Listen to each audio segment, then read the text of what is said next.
Shalom, shalom. The peace of God be with you. Today we turn from Jeremiah to another prophet, Nahum. I know we haven't finished the book of Jeremiah yet, but we're going to finish up what he did in the 620s. It seems that his influence was pretty good, because in 627 he prophesied all kinds of oracles of woe against Judah and threats of punishment and doom. But then just a few years later, in the year 622 or 621, a reform was brought in by King Josiah when the book of Deuteronomy was discovered in the temple.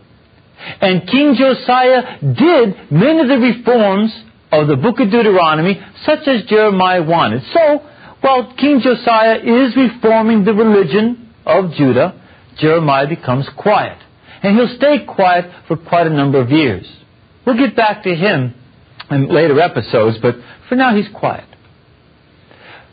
And other events are taking place that are important now for prophecy. I've mentioned a number of times that in 627, Ashurbanipal died, and he was succeeded by his son, Shisharakun. And his son, Shisharakun, could not hold together the empire, because the Babylonians made an alliance with the Medes. The king of the Babylonians was Nabopolassar. And Nabopolassar started to move up from the south and attack the Assyrians. And then the king of the Medes, Cyaxares, came down from the north and attacked again and again and again. And with this pincher movement from southern Babylonians and northern Medes, the kingdom of Assyria began to fall. First of all, in the year 614, the ancient capital, Ashur, fell to the combination of Babylonians and Medes.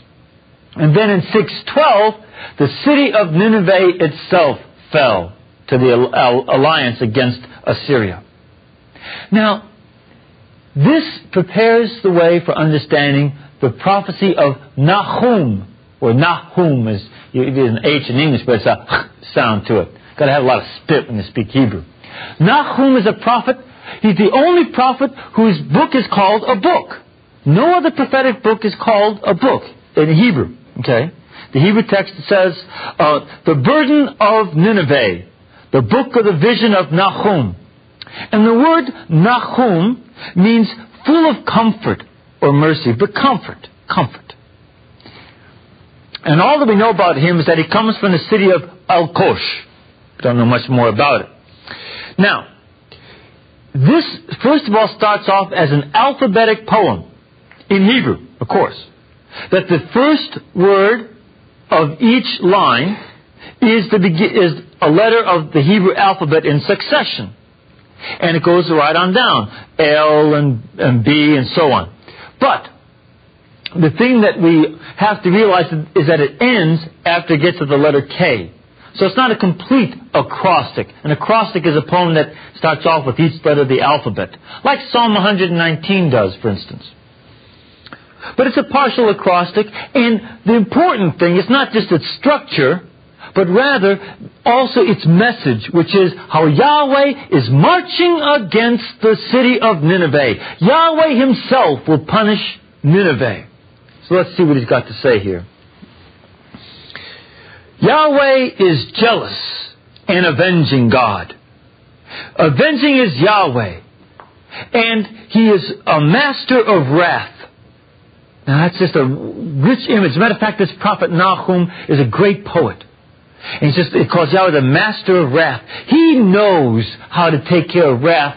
And he's going to punish Nineveh.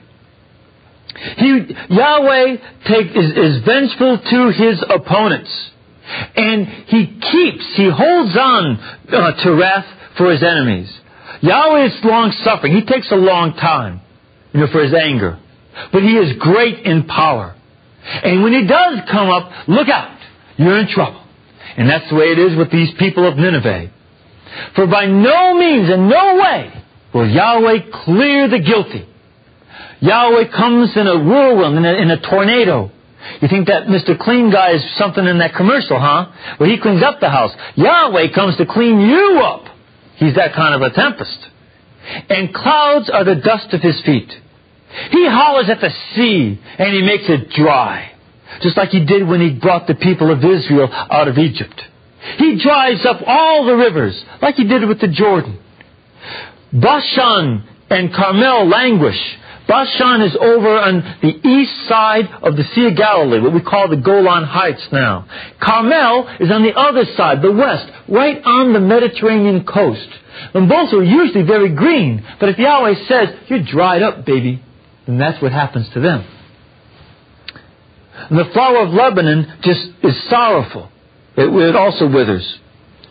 The mountains shake, the hills melt, the earth is upheaved, the world and all that dwell in it is all shaken up. Notice these are the powers of the earth. Mountains, hills, the earth itself, the world. And all these powers shake when Yahweh arrives. Who can stand before Yahweh's indignation? And who can hide in the fierceness of his anger? His fury is poured out like fire, and rocks break before him. So that all this stuff is frightening and scary. So, oh, scary kids, Yahweh is coming along, very scary. But then verse 7 says, "But Yahweh is good, a stronghold in the day of trouble. He knows those that take refuge in him." This is an important thing. One of my favorite novels is a children's novel, The Lion, the Witch, and the Wardrobe by C.S. Lewis. And there it describes this lion, Aslan, who is symbolizing Christ. And they say, "Is he safe, lion?" He said, "Of course he's not safe.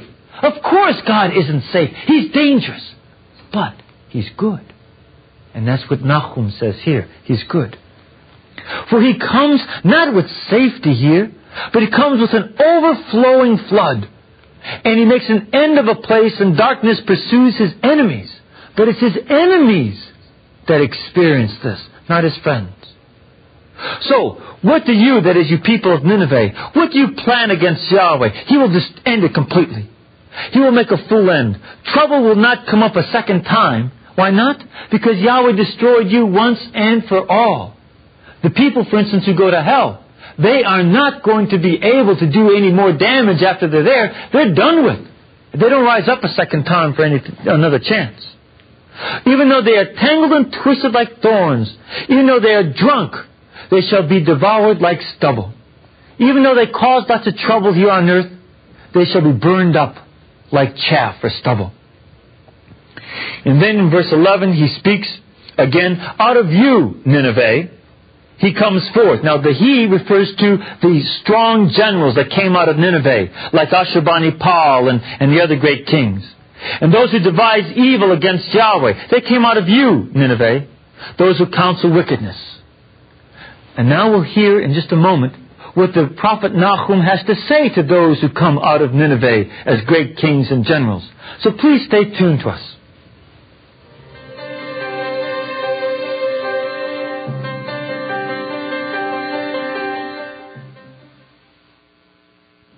Welcome back. We're going through the prophet Nahum and his oracles against Nineveh. And now he's about to address the great king that comes out of Nineveh to destroy, the great king who plots against Yahweh. And keep in mind that the people of Nineveh and Assyria were known throughout the ancient world as the most vicious and meanest and most ornery people that you can imagine. And they were known as sort of the Nazis of their day. They weren't known as that, of course. We would call them that, because they didn't have Nazis then. But they were like the Nazis of the day. Everybody hated them. And now Yahweh speaks, beginning in chapter 1, verse 12.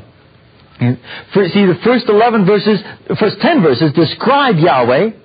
Then the king of Assyria is described, and he's sort of arraigned before Yahweh for what his punishment's going to be. Now Yahweh speaks in verse 12 and following. "Thus says Yahweh, even though they come in full strength, then that they're many, even so they shall be cut down, ye shall pass away. And even though I have afflicted you, I will afflict you no more." Okay, now that's confusing. Let's take it apart. No matter how many and how strong the Assyrians are, he shall be cut down. In other words, I don't care how big your army is, I, Yahweh, will take care of you. And then he speaks to the people of Jerusalem and Judah, and even though I afflicted you, Judah and Jerusalem, I will afflict you no more. I will break his yoke from off of you. That is, I will take off the yoke of Assyria from you, Judah. And I'll burst your bonds in half. That is, I will take away your slavery from the Assyrians. Because the kingdom of Judah had become part of the empire of Assyria. And they were servants to the Assyrians. And now, that will be taken away from them. He says, and Yahweh has given commandment concerning you, that no more of your names shall be sown, and out of your house your God I will cut off. Your graven image and molten image, I will make your grave, for you I have become worthless. Now again he's speaking in verse 14 to Assyria itself, saying that the commandment concerning Assyria is that your name will no longer be sown. That is, you will no longer have children who pass on your name. You have no seed coming after you. And I will cut off your gods from your house, and all the images and idols will be destroyed. And as a matter of fact, that happened, hasn't it? And the only reason we know about the idols of Assyria anymore is because the archaeologists have gone to dig them up out of the ruins. But Nineveh is still a ruin. So is the city of Ashur. And all the cities of the Assyrians are ruins. And then, all of a sudden, because this good news that finally, the Assyrians are going to be destroyed. It's just like, people in the world, experience great joy. I've seen the movies, because I'm too young, but I saw the movies of the news of Victory in Europe Day, VE Day. How people rejoice. The Nazis are finally wiped out and destroyed. Well, now the people of Judah also rejoice. And they say here, behold upon the mountains the feet of him that bring good news, that announce peace. Keep your feast, O Judah, perform your vows, for the wicked one shall no longer pass through you. Now, what I'd like to do is play a song based on that. There's a Hebrew song taking this verse, which also shows up in the prophet Isaiah, and it goes like this. Manavu al hei harim tragaleha nevaseher. Manavu al hei harim tragaleha nevaseher. Mashemiya hayeshua Mashemiya shalom Mashemiya hayeshua Mashemiya shalom. This song means, how lovely on the feet of the mountains are those who bring good news, the good news of victory and peace. And it will be victory over the Assyrian oppressors and peace after they're gone. That was the hope. And, we can rejoice in good news of the victory of Christ over our sins. And the peace that He brings into our hearts. So we can still sing that song of how lovely on the mountains are the feet of those who bring good news. Matter of fact, St. Paul quotes from that in the letter to the Romans, chapter 10. And it goes on here to say, now going back to the Assyrians, a scatterer has come up before your face. Guard the defenses. Watch the way. Strengthen your loins. That is, get your guts ready. Come on, toughen up, buddy. Fortify your power mightily. For Yahweh restores the pride of Jacob and also the pride of Israel. For the emptiers have emptied them out, and they've destroyed their vine branches. And what's that all mean? Remember, in 721 BC, the Assyrians, first under Shalmaneser V, and secondly under Sargon II, came and wiped out the northern kingdom of Israel. They destroyed the capital city of Samaria. They took the people captive and dispersed them all over the world. And now the Lord is saying to those captives who are hearing this good news of victory and of peace all over the mountains, good news that Assyria could be destroyed. These people are now to come back home. They're to toughen up, get strong, and walk back to Israel. They'll be able to resettle the land. And the emptiers have been emptied out. That means the ones who emptied out the land of Israel, those who took all the people out of Israel and emptied it of people, will themselves now be emptied. That is, the Assyrians who took the exiles away from Israel will now themselves be kicked out of Israel. So all you Israelites, come back home. That's what Nahum, whose name means the Comforter, means. And then, the next thing that he describes is a great battle against Nineveh. And it says here in this final battle, beginning in chapter 2, verse 4, the shield of his mighty men is made red, and his warriors are in scarlet. Why is it red? Because they like the color red? They got nice red clothes or nice sail on red bolting of cloth? No. They're going to be red because of their blood, Assyrian blood on their own clothes. The chariots are fire of steel in David's preparation, and the cypress spears quiver. The chariots rush madly in the streets. They bump each other. There are traffic jams of chariots trying to run in and conquer the city of Ashur and the city of Nineveh. And the appearance of them is like torches. They run to and fro like lightnings. That is, this is a description of the whole destruction of the city. And he thinks about the ones who are great, as great ones, but they stumble when they march. They run to the wall, and it's all prepared, but they're going to fall. In other words, he describes this battle where there's hurrying and scurrying and running around, but Nineveh cannot save itself. It's doomed. Yahweh has declared it. And the final battle against Nineveh will wipe it out because of its injustice. We'll see the rest of the prophet Nahum in just a moment, so please stay with us.